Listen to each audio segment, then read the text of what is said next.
There we go. And it is my distinct pleasure to bring up to the stage right now Hickok45. Wait a second. Hi, it's Pastor George from My Guns and My Religion. And Hickok45, who I never thought in a million years that I'd be speaking with. Hickok, I know you try to keep things secular and everything else, but I do appreciate everything that you do, and the microphone is all yours. Okay. Oh, watch out for that mic. Oh, wait. Listen, does anybody here have a 2-liter bottle of soda pop? If you do, keep, oh no, put it away, put it away, put it away. Taking the ammo with me, Hickok.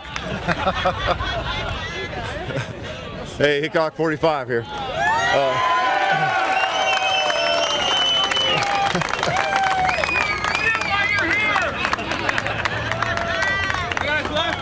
I was afraid you wouldn't recognize me without my earplugs. I better take them out, though, in case I say something brilliant. I wouldn't want to miss it. But don't expect that. You know, if you are familiar with the Hickok45 channel, that I'm mostly a rambler.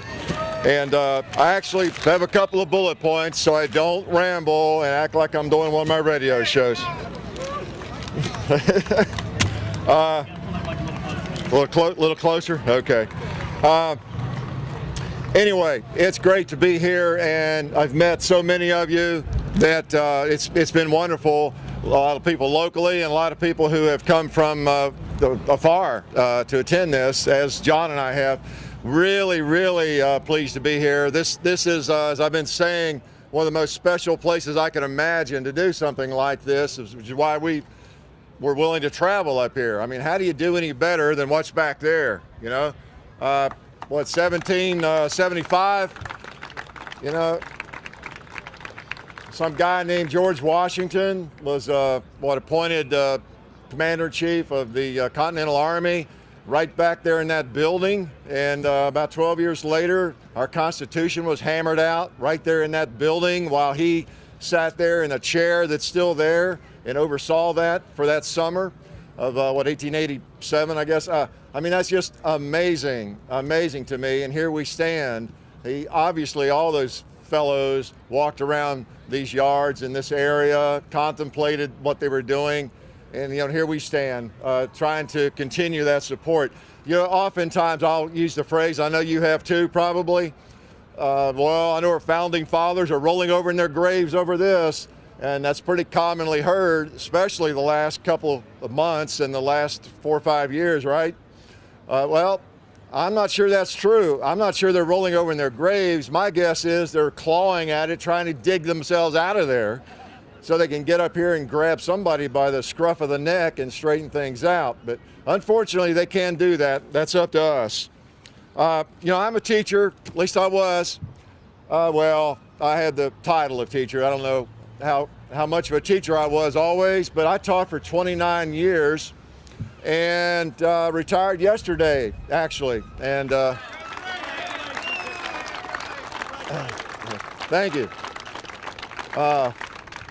My students thank me for retiring. No, we had a great time. I've really missed them, and it was one of the hardest things I ever did walk away from that, but I did. And I was thinking, driving up here, about how in some ways our politicians are like students, because you know, one thing we need to do with them, first of all, we give them birth, you know, in a manner of speaking. We launch them, and then we have to oversee what they're doing. We try to provide them boundaries within which they can operate safely, you know, and when they misbehave, it's our job to discipline them, put them in timeout, or send them back home, whatever we need to do. And we need to keep that in mind. They really are like our children in many ways. They're not out there on their own doing whatever they want to. They are more like young children, and we have to remember that we are responsible for what they do, and we've got to hold them accountable, don't we? But we like to let them think they're in charge, but they're really not unless we let them be. A couple of things, again, as a teacher, I want to be constructive. We've had some great speeches and some folks that just made wonderful points. We all are able to make wonderful points now. I think all of us have become much better educated about our rights in the last few months, out of necessity if we have not, right? And we can speak to the facts. The facts don't lie. We know the reality of how many people lose their lives to firearms or cars or swimming pools. And there are, of course, a segment of people in this country who don't care what the facts are. Their lives are emotion driven. But we know the facts. We know the facts. We've got to do the right thing. Some things we need to do. I look at it as a short-term goal and long-term goal. Short-term, we've got to be ready, you and I and everybody you know who's involved in this fight, to be activated, to get motivated quickly whenever there's another incident, and we know there will be. As long as there are gun-free zones, they're going to happen. That's just human nature. We've got to get rid of the gun-free zones. I mean, that's the craziest thing I can think of. I've worked in one for 29 years, so I'm an expert.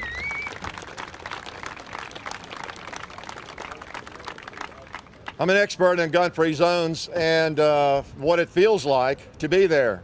And some of you too, that feeling when you might be a competent person, a confident person, someone who is very responsible with firearms, and yet you find yourself in an environment where you're just not allowed to have one, and it's not worth the risk going to jail, So I've been in that position for a long time, and it's pretty strange. I've had to drive 80 miles every day, 40 each direction.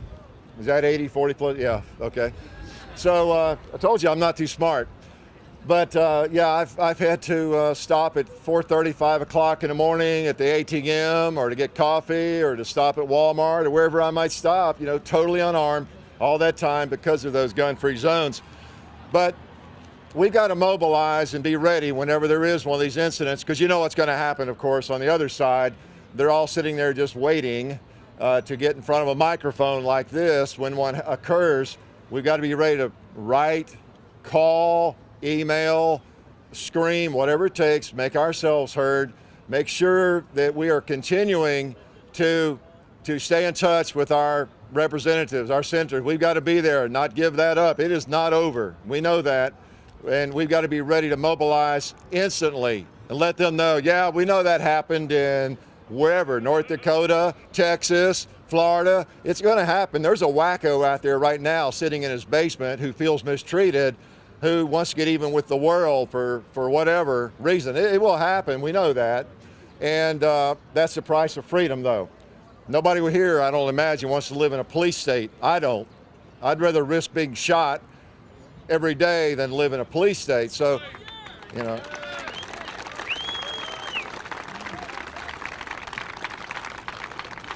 So anyway, we got to be ready on the short term. Keep those representatives aware. Yeah, we know that happened. Don't you get blinded. Don't you get influenced by that lady in California or those characters in Washington. Just keep the faith. On the long term, we've got to be working on that too. And all of us do that, I'm sure. You wouldn't be here if you didn't. We've got to continue to represent the shooting community in a positive way, be responsible, and share the hobby, as I'm sure you all do. Make certain that we talk about it. If you possibly can, share it, even with your colleagues. I know that some of you have jobs where maybe that's hard to do. You're in a very gun-unfriendly, perhaps, environment or something. But if you possibly can, that's part of representing the shooting community, I think, in a positive way. I've always tried to do that. And, I've been a teacher for a long time. I've been in a private education, so that's a little different.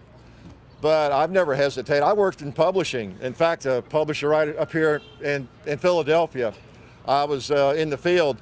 But I recall having a conversation at, I think it was Bookbinders or some restaurant here one day years ago with some folks that I worked with, and they made some crack about, you're in Tennessee, huh? Yeah, you got a gun rack in your pickup truck?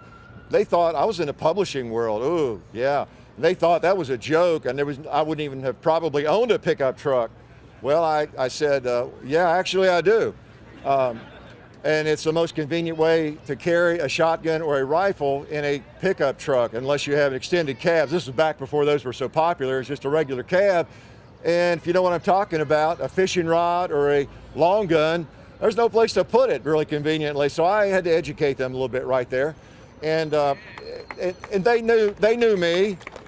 And hopefully everybody here has that going for you too. Your colleagues, your friends, acquaintances, your wife's friends who maybe don't know you all that well, but they know you're a good guy, you're a good gal. And then when they find out that you have guns or you are involved in a shooting hobby, then the wheels have to turn. Maybe if they thought guns were violent and bad and evil, well now Rodney's got a gun, he's a good guy, you know the drill. And we just win the hearts and minds a little at a time that way. So we got to represent shooters well. I'm going to try not to ramble. That's why I made notes for a change. I usually don't, but I didn't want to get off track. Last thing, teachers, as well as anybody, know that there's nothing more tragic than some of the things that have happened. I teach or taught, let's get used to using past tense. I taught in a really nice school with pre-K through 12. I've taught all levels, basically 6 through 12 at various times, but mostly in the middle school, 7th, 8th graders, 6th graders. And if you ever wonder why I'm crazy, there's the answer, right? Well, they're crazy too, and I out-crazy them. That's how I survived so long. But when I see those little kids in the cafeteria, I've talked about this in a radio show, y'all, many of you have children. I've met a lot of your children here today. Some of you watched the videos. In fact, I specifically told 2 or 3 of you to make sure you applaud when I said something that sounded stupid. Yeah, there's one of them right there. But I mean, they're just so cute. Those kids are just so cute. And I watch them walk through the cafeteria, the little 1st graders, 2nd graders, when we're over there eating with the older, more troublesome kids. And you just, yeah, when I think of Sandy Hook, I mean, it just chokes you up. I mean, they just can't stand, it's unthinkable, isn't it? It's unthinkable. And because we all know guns. We know what firearms do. That's what they're designed to do. It's why we have them. It's why we have a Second Amendment. But we know the damage that they do, and it just is unthinkable. However, all of us, I'm sure, base our lives on logic, because we're shooters, we're gun owners, we're supporters of the Second Amendment. That's why we're here. And we don't let that jeopardize our freedom. We can't let that jeopardize the Constitution. That's the short and dirty of it. We can't. There's going to be bad things happen. There's going to be crazies, especially if we don't get rid of these gun-free zones. But things will happen unless we live in a police state, as we all know, and we don't want to live there. We just have to do the very best we can.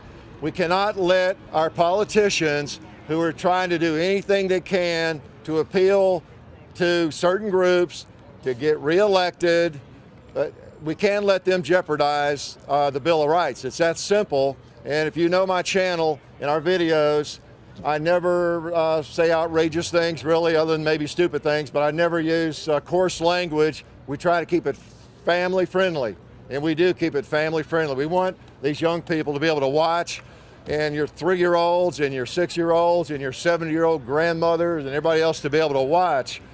But I am going to say that with what's happened back here in this hall, when I think of our founding fathers and what they went through, and if we let these crazy politicians, these shallow thinking politicians who are only concerned about getting votes and being popular at the wine and cheese party, if we let them piss our rights away, we deserve it. That's all I've got.